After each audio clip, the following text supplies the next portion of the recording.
আল্লাহর ব্যাপারে নিরাশ হবেন না, তার দয়ার প্রতি আশা হারাবেন না।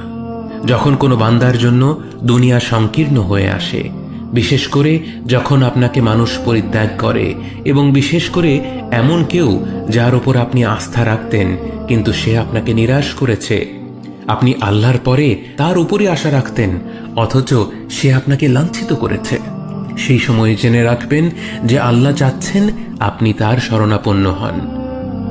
এই পৃথিবীর সবচেয়ে সুখী মানুষ হচ্ছে সে যে আল্লাহর দিকে তার মুখ ফেরায়।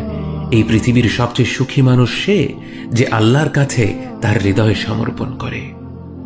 মনে রাখবেন যে আপনার একজন মালিক রয়েছেন যিনি আপনার প্রতি আপনার নিজের নফসের থেকেও দয়াবান, যিনি আপনাকে ভালোবাসেন এবং ভালোবাসেন যে আপনি তার কাছেই আশ্রয়ের জন্য ছুটে যান আর তাকেই আপনার দোয়ায় ডাকেন। জেনে রাখবেন যে একমাত্র